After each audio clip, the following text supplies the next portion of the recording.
Agora com imagens ao vivo, para quem nos acompanha por imagens, nós estamos mostrando aí a faixa de Gaza, pessoas circulando em meio aos destroços, horas depois do início do acordo de cessar-fogo. Milhares de deslocados na faixa de Gaza, carregando barracas, roupas, pertences, começaram uma jornada na tentativa de voltar para casa, onde ainda há casa. Em alguns lugares, muitos deles há só destroços, depois do tão esperado cessar-fogo entre Hamas e Israel. Entrou em vigor hoje, há poucas horas, após mais de 15 meses de guerra. Tudo começou no dia 7 de outubro de 2023, quando houve o atentado terrorista do Hamas contra Israel. O acordo entrou em vigor, como eu disse, agora há pouquinho, após um atraso de quase 3 horas. O início da trégua foi adiado depois de o grupo terrorista demorar para divulgar a lista das primeiras reféns que serão libertadas. Vocês se lembram, uma das condições para o início do cessar-fogo é a devolução de reféns israelenses que ainda estão em poder dos terroristas do Hamas. A libertação dos reféns ainda não aconteceu. A perspectiva é que aconteça por volta de 11 horas da manhã no horário de Brasília. Portanto, daqui pouco mais de 3 horas. A expectativa é essa, mas a lista com o nome, a identificação dos reféns tem de ser divulgada antes. Era uma condição para o início do cessar-fogo. A divulgação da lista atrasou e Israel ameaçou não implementar o acordo de cessar-fogo. Os terroristas atrasaram, mas divulgaram a lista das reféns que serão libertadas daqui a pouco. Com isso, os ataques foram interrompidos e as pessoas puderam voltar a circular em meio aos escombros da faixa de Gaza, como deixam claras as imagens que estamos mostrando agora. Sobre este assunto, nós vamos conversar com o professor de Relações Internacionais, José Niemeyer. Professor, muito bom dia e obrigado pela entrevista mais uma vez. Oi, Colombo, um abraço a você, Elis, e o assinante da Jovem Pan. Queria, inicialmente, professor, pedir para o senhor pontuar para a gente esse momento histórico que nós estamos acompanhando aqui. Como eu disse, desde 7 de outubro de 2023, ou seja, nós atravessamos o último trimestre de 23, todo o ano de 24 e o primeiro mês quase todinho de 25, em meio a uma guerra sangrenta, mais de 40 mil pessoas mortas, guerra que começou a partir daquele atentado terrorista do Hamas contra Israel. Nós podemos confiar que esse é um passo para uma solução definitiva para esta guerra, pelo menos, não para a paz na região, mas para esta guerra, pelo menos, professor? Colombo, para esta guerra pode ser um passo importante, sim, mas é muito frágil esse acordo, né? Vamos imaginar que o Hamas, numa discussão agora, ali no comando em Gaza, alguém do Hamas diga, não vamos libertar tantos reféns, vamos libertar um número menor, 5 reféns a menos. Ou vamos não colocar o sobrenome desses reféns, vamos colocar só o nome. São detalhes, né?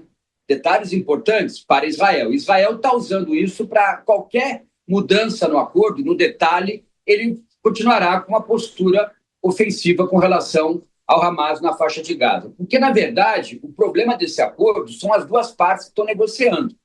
Eu nem sei quem é o negociador do Hamas. Tudo bem que tem alguns países, como o Catar, liderança do Catar, que estão por trás do acordo, mas qual é a liderança do Hamas que está negociando? Isso também é uma informação que nós não temos.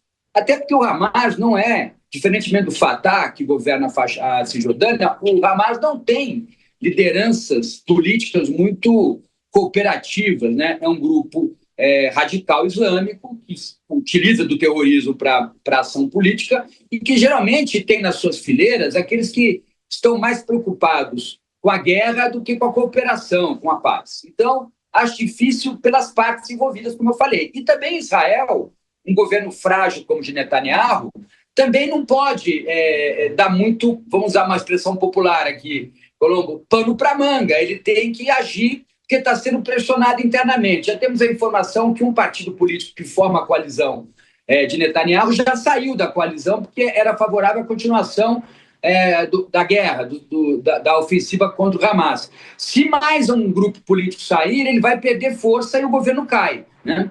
Então, é uma situação onde as partes que estão negociando são muito difíceis de negociar. Por isso que eu fico um pouco mais pessimista com relação ao acordo. Tomara que dê certo. Se nós fizéssemos hoje, Colombo, um plebiscito em Israel e um plebiscito em Gaza, perguntando para a população dessas localidades se queriam a paz, eu tenho quase uma certeza absoluta que a grande maioria pediria a paz. O problema é que quem decide são os senhores da guerra.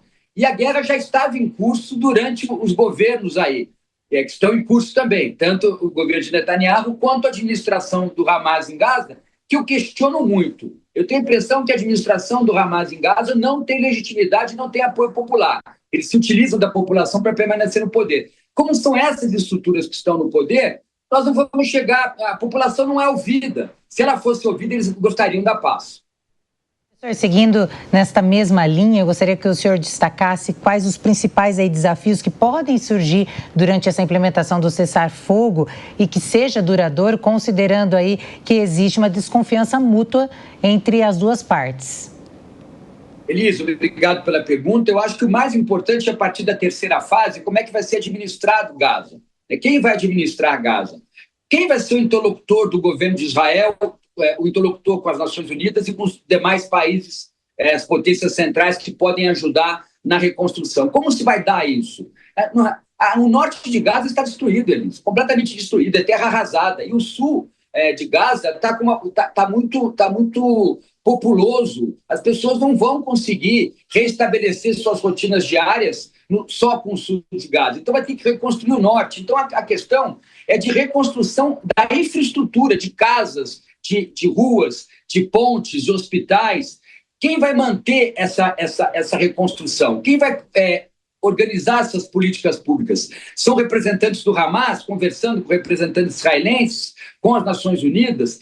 Quanto que precisa de mantimento? Há um déficit de entrega de mantimentos muito grande, de remédios, de água potável, de combustível. É um lugar onde não há combustível. As pessoas não conseguem mais se locomover. Não há o direito de ir e vir, foi completamente suprimido em Gaza. Então, quem serão as partes que vão ajudar na terceira fase do acordo, se não estou enganado, a reconstrução de Gaza? E ela vai demorar. O que eu sinto é que os demais países árabes vão precisar também ajudar muito, inclusive recebendo mais imigrantes palestinos, porque eles não vão conseguir, em pouco tempo, reconstruir Gaza para que essas pessoas permaneçam lá. Os países vizinhos terão que receber cada vez mais palestinos. Então, é uma situação gravíssima. Para a gente ter uma ideia, nasceram 50 mil bebês nos últimos meses de conflito e parece que a grande maioria não recebeu a vacina contra a poliomielite. Isso é uma situação de inferno na Terra. Um bebê não pode ficar sem a vacinação de poliomielite. Então, é muito grave a situação.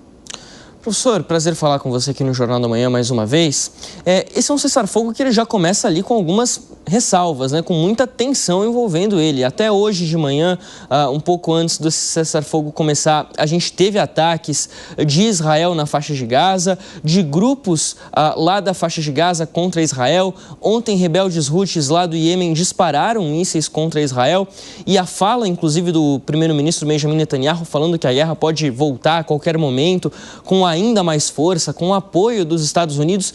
Isso não deixa um clima ainda maior de tensão? Qual é a sua avaliação em relação ao clima que a gente tem nesse começo de cessar-fogo? Excelente questão. O problema, né, no Oriente Médio é que os espaços são pequenos. O espaço territorial é pequeno, né? Os povos estão muito aglomerados. Os países têm fronteiras muito sensíveis. Esse é o grande problema do Oriente Médio. E tem uma barbaridade, que é um erro geopolítico e estratégico básico, é ter separado a Cisjordânia da faixa de Gaza. Ou levava a faixa de Gaza como território e acoplava a Cisjordânia, ou aproximava a Cisjordânia, o território, da faixa de Gaza. Eu acho que a primeira hipótese era melhor, porque era mais fácil.